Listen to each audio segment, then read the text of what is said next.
بسم اللہ الرحمن الرحیم نحمده ونصلی علی رسولہ الکریم اما بعد فاعوذ باللہ من الشیطان الرجیم بسم اللہ الرحمن الرحیم یا ایہا الناس اعبدوا ربکم الذی خلقکم والذین من قبلکم لعلکم تتقون الذی جعل لکم الارض فراشا والسماء بناء وانزل من السماء ماء فاخرج به من الثمرات رزقا لکم فلا تجعلوا للہ اندادا وانتم تعلمون صدق اللہ العظیم۔ آج کے درس میں سورہ بقرہ کا تیسرا رکوع شروع ہو رہا ہے۔ اللہ تعالیٰ نے تمام انسانوں کو خطاب کر کے یہ ارشاد فرمایا کہ اپنے رب کی عبادت کرو۔ در حقیقت اس طرف اشارہ ہے کہ نبی اکرم صلی اللہ علیہ وسلم تمام انسانوں کے لیے رسول بنا کر بھیجے گئے ہیں، اور قرآن مجید نبی اکرم صلی اللہ علیہ وسلم کے توسل سے، ان کے واسطے سے انسانوں تک آیا ہے۔ تو اللہ تعالیٰ نے جو خطاب فرمایا اس میں یا ایہا الناس کا لفظ استعمال فرمایا، اے لوگو، یا ایہا الذین آمنو نہیں فرمایا، بلکہ تمام لوگوں کے لیے۔ اس سے اس طرف اشارہ ملتا ہے کہ جو شخصیت قرآن لے کر آئی ہے وہ تمام انسانوں کے لیے نبی بن کر آئی ہے۔ یا ایہا الناس اعبدوا ربکم الذی خلقکم، اے لوگو عبادت کرو تم اپنے رب کی، الذی خلقکم جس نے تمہیں پیدا کیا، والذین من قبلکم اور جس نے تم سے پہلے لوگوں کو پیدا کیا، لعلکم تتقون تاکہ تم پرہیزگار بن جاؤ، متقی بن جاؤ۔ الذی جعل لکم الارض فراشا، اللہ وہ ذات ہے جس نے بنایا تمہارے لیے زمین کو ایک بچھونا، یعنی ہموار بنایا، والسماء بناء اور آسمان کو تمہارے لیے چھت بنایا، وانزل من السماء ماء اور آسمان سے پانی اتارا، کس لیے؟ فاخرج به من الثمرات رزقا لکم، اس پانی کے ذریعے اللہ نے نکالے تمہارے لیے پھل، میوہ جات، یعنی تمہاری رزق کا انتظام کیا۔ فلا تجعلوا للہ اندادا، پس نہ ٹھہراؤ اللہ کے لیے انداد۔ انداد کا معنی ہوتا ہے کوئی مد مقابل، اللہ جیسا کوئی دوسرا نہ سمجھو معبود۔ وانتم تعلمون، حالانکہ تم سمجھتے ہو، سمجھدار لوگ ہو، عقل مند لوگ ہو۔ وَإِن كُنتُمْ فِي رَيْبٍ مِّمَّا نَزَّلْنَا عَلَىٰ عَبْدِنَا فَأْتُوا بِسُورَةٍ مِّن مِّثْلِهِ، اور اگر تم شک میں پڑ گئے ہو اس چیز کے متعلق جو ہم نے نازل کیا اپنے بندے پر، تمہیں شک یہ ہے کہ شاید یہ بھی کسی انسان کا کلام ہوگا، شاید اس بندے یعنی حضرت محمد مصطفیٰ صلی اللہ علیہ وسلم نے خود نے بنا لیا ہوگا، تو فَأْتُوا بِسُورَةٍ مِّن مِّثْلِهِ، تو تم بھی تو انسان ہو، تم اس پورے قرآن میں سے کسی ایک سورت جیسی کوئی سورت بنا کر دکھا دو۔ وَادْعُوا شُهَدَاءَكُم مِّن دُونِ اللَّهِ، اور اپنے یاروں مددگاروں کو بھی ساتھ بلا لو، وہ بھی مل کر زور لگاؤ اس جیسی صورت بنانے کے لیے، ان کنتم صادقین، اگر تم اپنے دعوے میں سچے ہو۔ فَإِن لَمْ تَفْعَلُوا، پس اگر نہ کر پائے تم اس طرح، وَلَن تَفْعَلُوا، اور تم کر بھی نہیں سکو گے، ہرگز نہیں کر سکو گے، تو فَاتَّقُوا النَّارَ الَّتِي وَقُودُهَا النَّاسُ وَالْحِجَارَةُ، تو ڈرو اس آگ سے جس کا ایندھن انسان اور پتھر ہوں گے۔ اعدت للکافرین، وہ آگ تیار کی گئی ہے کافروں کے لیے۔ یہ سارے کا سارا خطاب اس زمانے کے مشرکین مکہ کو کیا گیا۔ اللہ تعالیٰ نے فرمایا یا ایھا الناس اعبدوا ربکم، اے لوگو اپنے رب کی عبادت کرو۔ عبادت کی تعریف ایاک نعبد و ایاک نستعین کے تحت میں نے عرض کر دی تھی، ربکم، رب کی بھی میں نے تشریح وہاں پر عرض کر دی تھی۔ الذی خلقکم، اللہ وہ ذات ہے جس نے تمہیں پیدا کیا ہے، تم اس کی عبادت کرو۔ اللہ تعالیٰ کی جو صفت ہے پیدا کرنا، یہ صفت ایسی ہے کہ مسلمان بھی اس صفت کا اقرار کرتے ہیں تو کافر بھی اس صفت کا اقرار کرتے ہیں۔ آپ یہودی سے پوچھ لو تمہیں کس نے پیدا کیا، وہ کہیں گے اللہ نے۔ عیسائیوں سے پوچھ لو تمہیں کس نے پیدا کیا، وہ بھی کہیں گے اللہ نے۔ ہندوؤں سے پوچھ لو تمہیں کس نے پیدا کیا، وہ بھی کہیں گے اوپر والے نے، اللہ نے۔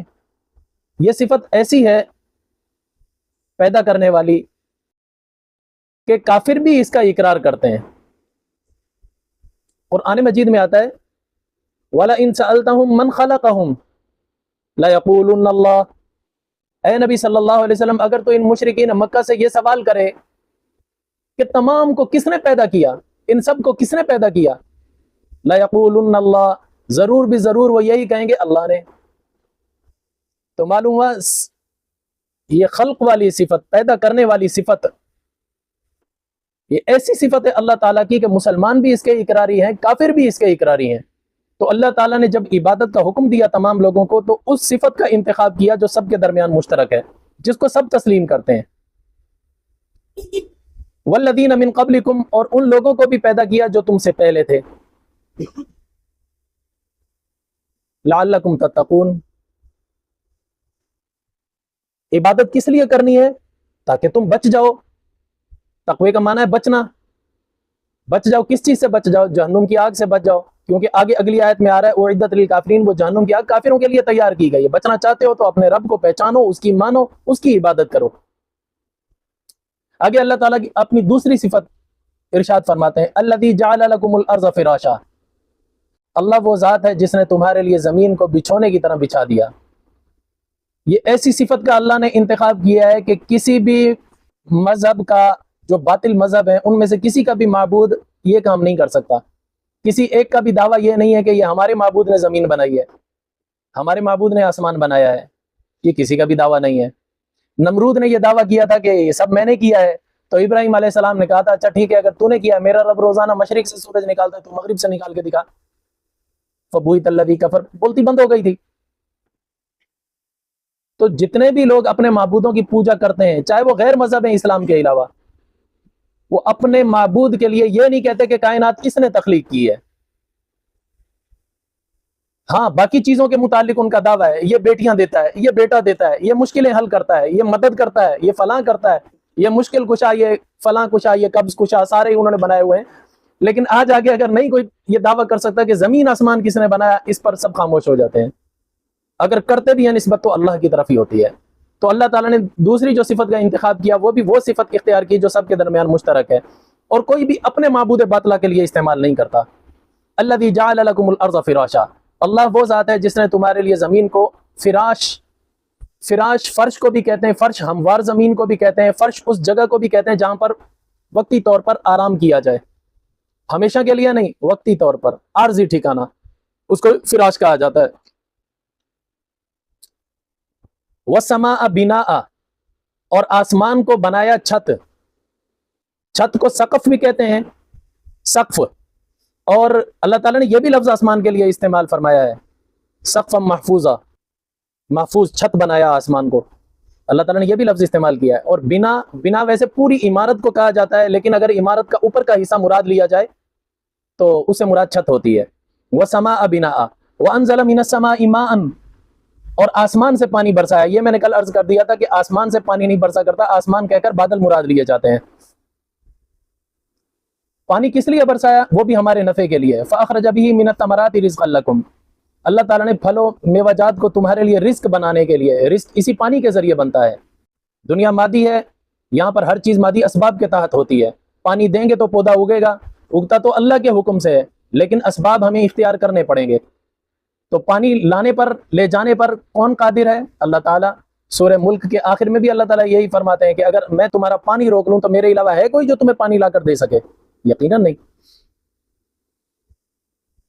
اللہ تعالیٰ فرماتے ہیں دیکھو میں نے تمہیں پیدا بھی کیا، تمہارے آباء و اجداد کو بھی میں نے پیدا کیا، تم سے پہلوں کو پیدا کیا، مطلب کیا؟ تمہارے آباء و اجداد کو بھی میں نے پیدا کیا، اور تمہارے لیے زمین کو بچھونے کی طرح بچھا دیا، آسمان کو میں نے چھت بنا دیا، آسمان سے پانی اتارا، تمہارے لیے رزق کا بندوبست کیا۔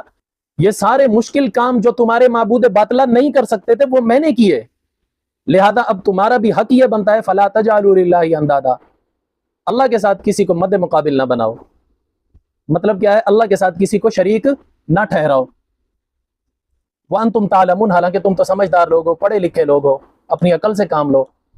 وَإِن كُنتُمْ فِي رَيْبٍ مِّمَّا نَزَلْنَا، یہ مشرکین مکہ اعتراض کیا کرتے تھے کہ نبی اکرم صلی اللہ علیہ وسلم کے متعلق کہ جو یہ کلام پڑھتا ہے یہ کلام تو کسی بڑے شاعر نے بنا کر اس کو دیا ہے۔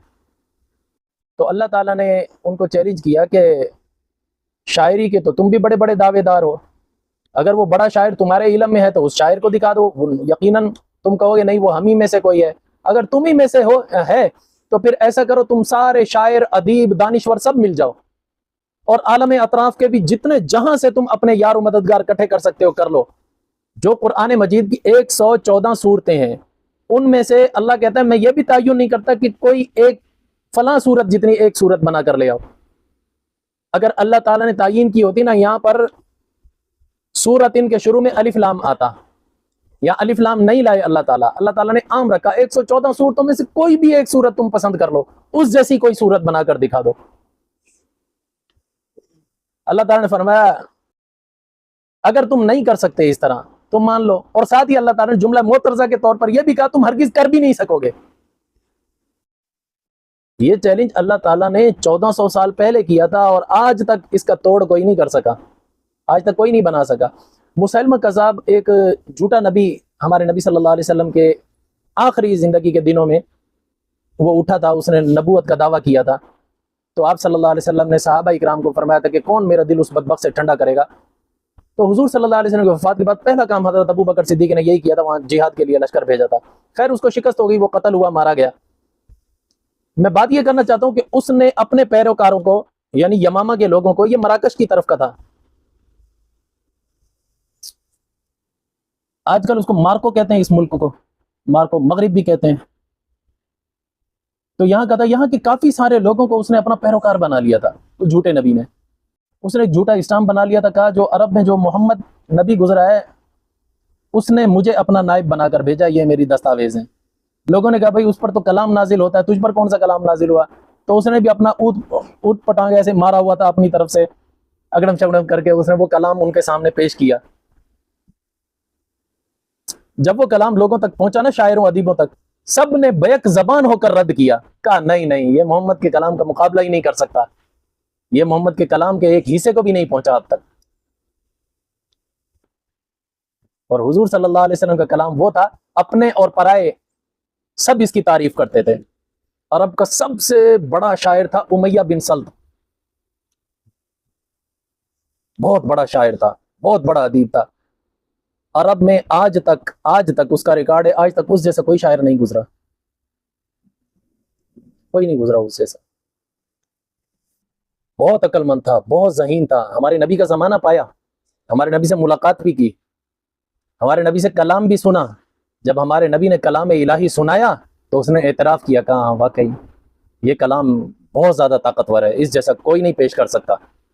پھر کہنے لگا میں اس کلام کی فصاحت و بلاغت دیکھ کر یہ اقرار کرتا ہوں تو سچا نبی ہے۔ تو حضور صلی اللہ علیہ وسلم فوراً کہا پھر ایمان لیا؟ کہتا نہیں، کلام اللہ کا ہے، لیکن عرب میں سب سے زیادہ پڑھا لکھا انسان میں ہوں، مالداری میں بھی میں سب سے زیادہ ہوں، علم میں بھی میں سب سے زیادہ ہوں، تو اللہ تعالیٰ کو نبی بنانے کے لیے تو ہی ملا تھا، اللہ کو چاہیے تھا مجھے نبی بناتا، اللہ تعالیٰ نے یہ ناانصافی کی ہے۔ یہ کہہ کر بدبخت ایمان نہیں لایا، مر گیا، ایمان نہیں لایا، کفر پر مرا۔ لیکن اس کا کلام ایسا تھا، اتنے اچھے اشعار تھے اس کے کہ آپ صلی اللہ علیہ وسلم بھی سنتے تھے تو جھوم اٹھتے تھے۔ بلکہ حضرت عبداللہ بن قرظ رضی اللہ تعالیٰ عنہ ایک صحابی ہیں، مسجد نبوی میں آپ صلی اللہ علیہ وسلم بیٹھے ہوئے تھے تو تشریف فرماتے، تو آپ صلی اللہ علیہ وسلم نے عبداللہ بن قرظ کو کہا امیہ بن سلط کے اشعار آتے ہیں؟ وہ کہنے لگا ہاں آتے ہیں مجھے۔ حضور نے فرمایا پیش کر۔ حضرت عبداللہ بن قرظ کہتے ہیں میں سناتا گیا، حضور اور فرما رہے تھے، اور کہتے ہیں میں ہر دفعہ یہ سمجھتا تھا شاید اب یہ غزل پوری ہوگی، کہیں گے بس کر، لیکن آپ صلی اللہ علیہ وسلم پھر فرماتے اور کہتے ہیں اس طرح کرتے کرتے ایک ہی مجلس میں 200 سے زیادہ اشعار سنا چکا، لیکن آپ صلی اللہ علیہ وسلم پھر بھی فرماتے جا رہے تھے اور اتنی لذت تھی اس کے کلام میں، اور بڑے اچھے اشعار ہیں اس کے۔ ہمارے ہاں مدارس میں ایک کتاب پڑھائی جاتی ہے، دیوان حماسہ، عربی ادب کی کتاب ہے، فصاحت و بلاغت کی ہے، بڑی لاجواب کتاب ہے، پڑھنے کی ہے۔ اس میں ایک پوری غزل ہے امیہ بن سلط کی۔ ابو داؤد شریف کتاب ہے نا حدیث کی، اس میں ایک واقعہ آتا ہے کہ ایک بیٹا تھا، اس نے جا کر نبی صلی اللہ علیہ وسلم کی عدالت میں اپنے باپ کے خلاف مقدمہ کیا تھا کہ میرا باپ مجھے بغیر پوچھے میرا مال استعمال کر لیتا ہے۔ تو حضور صلی اللہ علیہ وسلم نے جب سنی یہ بات تو فرمایا یہ تو وہ ناجائزی کرتا ہے، مال تیرا ہے، ملکیت تیری ہے، اور تیرے مال میں باپ کون ہوتا ہے بغیر پوچھے تصرف کرے؟ ہاں ایک پوچھ کر لے تو الگ بات ہے، بغیر پوچھے تو نہیں کوئی بھی کر سکتا، یہ تو امانت میں خیانت ہو جاتی ہے، ایک ہی گھر میں رہ رہے ہیں پھر اس طرح مال ایک دوسرے کا ہڑپ کرنا۔ تو آپ صلی اللہ علیہ وسلم نے فرمایا اچھا، اپنے باپ کو عدالت میں بلا کر لیا، قاصد کو بھیجا، جاؤ جا کر بلا کر لاؤ۔ تو قاصد گیا، اس نے جا کر اس کے ابا کو کہا کہ آپ کے بیٹے نے آپ کے خلاف مقدمہ دائر کیا ہے۔ کہا کس چیز کا؟ کہ یہ تو حضور صلی اللہ علیہ وسلم فیصلہ فرمائیں گے، لیکن میں نے اتنا سنا ہے کہ آپ اس کی اجازت کے بغیر مال اٹھا لیتے ہو اس کا۔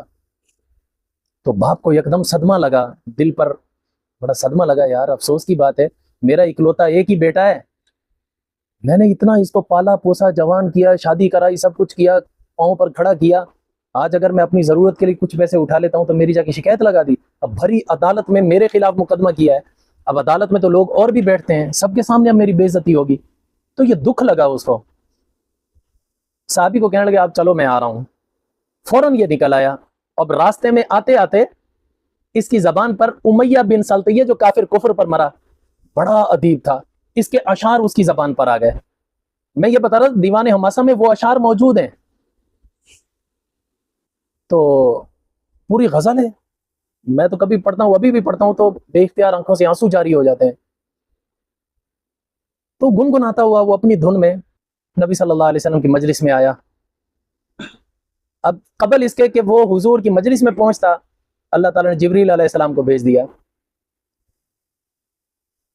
جبریل علیہ السلام آیا اور آ کر کہنے لگے اللہ کے رسول، اللہ تعالیٰ کہتے ہیں یہ جو بندہ آئے گا اپنے بیٹے کا مقدمہ بھگتنے کے لیے، اس کو کہنا پہلے وہ اشعار سنائے جو ابھی راستے میں اس کے دل میں آ رہے تھے، اب تک اس کی زبان نہیں ان کی ترجمانی کر سکی، دل ہی دل میں سوچتا ہوا آ رہا تھا ان اشعار کو۔ تو جیسے یہ حضور صلی اللہ علیہ وسلم کی مجلس میں پہنچا تو حضور صلی اللہ علیہ وسلم کے پاس آ کر اس نے سلام کیا۔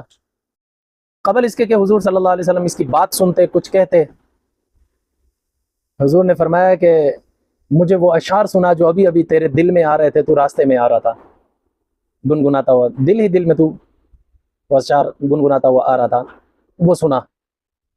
وہ حیران ہو گیا، کہنے لگا اللہ کے رسول آپ کو کیسے پتہ چلا، آپ کو کیسے پتہ چلا؟ حضور صلی اللہ علیہ وسلم نے فرمایا اللہ تعالیٰ نے ابھی ابھی جبریل علیہ السلام کو بھیجا، کہا پہلے وہ اشعار سنو۔ تو وہ صحابی رونے لگ گیا، خوشی کی وجہ سے آنسو آ گئے، کہنے لگے اللہ کے رسول آپ کے اللہ کتنے پیارے ہیں، روز بروز ہمارا ایمان بڑھاتے چلے جاتے ہیں۔ اب گویا کہ یہ بات بھی مجھے پتہ چلی تو اللہ کی سچائی میرے دل میں اور زیادہ آ گئی نا، تو ایمان اور زیادہ بڑھ گیا نا۔ پھر وہ کہنے لگا اللہ کے رسول ابھی تو میری زبان پر بھی نہیں آئے تھے، وہ تو میرے دل میں سوچے تھے، اللہ نے وہ بھی جان لیے۔ حضور نے فرمایا ہاں جان لیے۔ پھر حضور نے فرمایا سنا، کہنے لگا یا رسول اللہ چھوڑو، وہ سن کر آنسو بہانے کے سوا کچھ نہیں ملے گا۔ حضور نے فرمایا اللہ نے حکم دیا ہے سننے کا، سنا۔ پھر اس نے وہ اشعار سنائے امیہ بن سلط کے، دیوان حماسہ میں بھی آتے ہیں، غدوتک مولودا وعلتک یافعا تعل بما ادنی الیک وتنہل اذا لیلۃ نابتک بشکو لم ابت بشکواک الا ساہرا اتململ۔ بڑے لاجواب اشعار ہیں نا، کہ اے بیٹا ایک دن وہ تھا جب تو پیدا نہیں ہوا تھا، ہم تمنائیں کیا کرتے تھے کاش ہمارے ہاں بچہ ہو، ہمارے دل کو بھی سکون ملے، ہمارے گھر میں بھی رونق آئے۔ پھر بڑی دعاؤں کے بعد جا کر تو ملا، اور جس دن تو پیدا ہوا اس دن میری خوشی کی کوئی انتہا نہ تھی، اور پھر تیری پیدائش کے بعد جب تو تھوڑا اٹھ کر چلنے پھرنے کے قابل ہوا، میں تجھے اپنے سر پر بٹھا کر چلا کرتا تھا، باہر نکلا کرتا تھا، اور یہاں تک کہ راستے میں تیرا پیشاب نکلتا تھا، میرے سر سے لے کر میرے پورے بدن کو تر کر دیتا تھا، لیکن پھر بھی تیری محبت مجھ پر بہت زیادہ غالب آ چکی تھی، یہاں تک کہ ہماری تو میاں بیوی کی کیفیت یہ ہو گئی تھی، اگر رات کو کبھی تیری چیخ بھی نکلتی تو ہماری نیند اڑ جاتی تھی، اگر تو کبھی بیمار ہو جاتا ہم ساری رات تیرے سرانے بیٹھے رہتے تھے، اس ڈر کی وجہ سے کہیں تجھ پر موت نہ آ جائے۔ جب ہم تجھے تکلیف میں دیکھتے تھے ہم اپنے رب سے فریاد کرتے تھے اے کاش ہمیں موت آ جائے، ہم پر تکلیف آ جائے، ہمارے بچے پر نہ آئے۔ یہ بڑے درد بھرے اشعار ہیں، بڑے لمبے ہیں، اس نے نہ کہے۔ اس میں پھر یہ بھی کہتا ہے کہ پھر تو بڑا ہو گیا، تجھ میں جوانی سرایت کرتی چلی گئی اور مجھے بڑھاپا کمزور کرتا چلا گیا، لیکن یہ کہ میں پر امید تھا کہ جس طرح تو کمزور تھا میں طاقتور تھا، میں نے تجھے پالا، اب میں کمزور ہو گیا ہوں، تو طاقتور ہے، شاید تو بھی مجھے پال لے گا، لیکن تو نے میری طرف دھیان نہ دیا، یہاں تک کہ مجھے بغیر پوچھے کچھ تیرے پیسے اگر اٹھانے پڑ گئے تو نے جا کر عدالت میں میرے خلاف مقدمہ کر دیا۔ ارے بیٹا اگر تو مجھے اپنا بیٹا نہیں سمجھتا تھا بھلے نہ سمجھتا، کم از کم اتنا ہی سمجھ لیتا میرا ایک پڑوسی ہے، پڑوسی کے بھی تو پڑوسی پر حق ہوا کرتے ہیں نا۔ یہ اشعار ہیں، بڑے درد بھرے اشعار ہیں، یہ ہیں کس کے؟ امیہ بن سلط کے، وہ کافر کے، اور اللہ جبریل علیہ السلام کو بھیجتا ہے اے نبی اس سے وہ سن۔ اب اندازہ لگاؤ اس شخص کا کلام کیسا ہوگا، اور کلام الہی کے مقابلے میں وہ بھی ہتھیار ڈال دیتا ہے، وہ بھی کہتا ہے نہیں اس جیسا کلام کوئی انسان نہیں پیش کر سکتا۔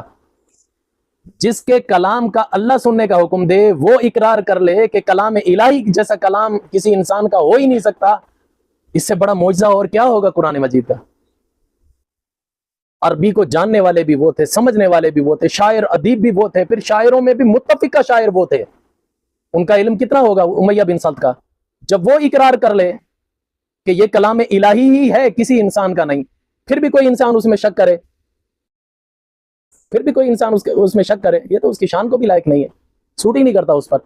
اس وجہ سے اللہ تعالیٰ نے فرمایا ان کنتم فی ریب مما نزلنا علی عبدنا، اگر تم ابھی شک میں پڑے ہوئے ہو جو ہم نے نازل کیا ہے اپنے بندے کی طرف، تو فاتوا بسورۃ من مثلی، اس قرآن کی صورتوں میں سے کوئی چھوٹی سے چھوٹی صورت سن لو، اس جیسی کوئی ایک صورت بنا کر لیا۔ کہتے ہیں آپ صلی اللہ علیہ وسلم پر جب سورہ کوثر نازل ہوئی نا، انا اعطیناک الکوثر فصلی لربک وانحر ان شانئک هو الابتر، کتنی چھوٹی سی آیت ہے، اور الفاظ ہماری زبان پر کتنے آسان ہے چڑھ جانا، لیکن ان الفاظ کے پیچھے جو معنی اور مطالب ہیں وہ تو انبار ہیں پورے۔ خیر آپ صلی اللہ علیہ وسلم پر جب یہ نازل ہوئی تو آپ صلی اللہ علیہ وسلم گتے پر لکھ کر کعبے میں لٹکا دی تھی کہ اس جیسا کلام پیش کر کے دکھا دو۔ 10 سال تک یہ صورت لٹکی رہی تھی، کوئی اس جیسی بنا کر لٹکا نہیں سکا برابر، حالانکہ وہ تو شاعروں کی سرزمین تھی، عرب کے بڑے بڑے دعوے داروں کی زمین تھی، عربی بولنے والوں کے، اتنا آتا ہی نہ جیسی صورت نہ بنا سکے۔ اللہ تعالیٰ فرماتے فَإِن لَمْ تَفْعَلُوا، اور اگر تم نہ کر سکو ایسا، وَلَن تَفْعَلُوا، اور تم ہرگز کر بھی نہیں سکو گے، تو پھر فَاتَّقُوا النَّارَ، پھر آگ سے ڈرو، یعنی جہنم سے ڈرو، الَّتِي وَقُودُهَا النَّاسُ وَالْحِجَارَةُ، وہ آگ جس کو دہکایا جائے گا صرف انسانوں اور پتھروں پر، اس میں کوئی لکڑیاں نہیں جلائی جائیں گی، کوئی گیس کے ذریعے آگ نہیں لگائی جائے گی جہنم میں، انسانوں کو جلایا جائے گا، انسانوں پر آگ دہکائی جائے گی، وہ کتنی خطرناک آگ ہوگی۔ اعدت للکافرین، وہ آگ تیار کی گئی ہے کافروں کے لیے۔ اس وجہ سے اگر اس آگ سے بچنا چاہتے ہو تو پھر اللہ کی عبادت کرو، مطلب کیا ہے؟ اللہ پر ایمان لاؤ۔ یہاں تک تو اللہ تعالیٰ نے کافروں کو خطاب کیا تھا۔ آگے یہ اللہ تعالیٰ کا اسلوب ہے قرآن مجید میں کہ جہاں کافروں کا تذکرہ ہوتا ہے وہاں مومنوں کا ضرور ہوتا ہے، جہاں جہنم کا تذکرہ ہو وہاں جنت کا ضرور ہوتا ہے، جہاں جنت کا ہو وہاں جہنم کا ضرور ہوتا ہے، جہاں ایمان والوں کو خطاب ہو وہاں کافروں کو بھی ہوتا ہے، جہاں کافروں کو وہاں ایمان والوں کو بھی ہوتا ہے، تاکہ دونوں کے حالات، دونوں کا تقابل کر کے انسان کو تھوڑا سوچنے کا موقع فراہم کیا جائے کیا اچھا ہے کیا برا ہے۔ تو آگے اللہ تعالیٰ ایمان والوں کے لیے فرماتے ہیں وَبَشِّرِ الَّذِينَ آمَنُوا، دیکھو کافروں کو تو عذاب کی وعید سنائی گئی، وَقُودُهَا النَّاسُ وَالْحِجَارَةُ اُعِدَّتْ لِلْكَافِرِينَ، یہ آگ یہ جہنم کافروں کے لیے تیار کی گئی ہے، مسلمانوں کے لیے کیا ہے؟ وَبَشِّرِ الَّذِينَ آمَنُوا، بشارت دے دو ایمان والوں کو، وَعَمِلُوا الصَّالِحَاتِ، اور ان لوگوں کو جو نیک اعمال کرتے ہیں، ایمان بھی ہے اعمال بھی اچھے ہیں، ایمان ہے اعمال اچھے نہیں ہیں تو وہ تو کافروں کے ساتھ جائیں گے فی الحال سروس ہونے کے لیے جہنم، باقی جن کا ایمان بھی قوی ہے اعمال بھی اچھے ہیں ان کے لیے بشارت ہے، کس چیز کی؟ کہ ان لہم جنات تجری من تحتها الانہار، ان کے لیے ایسے باغات ہیں، جنات جنتن کی جمع ہے، جنت باغ کو کہا جاتا ہے، ان کے لیے ایسے باغات ہیں کہ جن میں نہریں بہتی ہوں گی۔ دیکھو باغ وہی اچھا لگتا ہے جس میں نہریں بھی بہہ رہی ہوں، درختوں نے گھیرا ہوا ہو، ہر کھانے پینے کا سامان وہاں پر میسر ہو، کیا ہی بات پھر اس باغ میں سیر و تفریح کرنے کی۔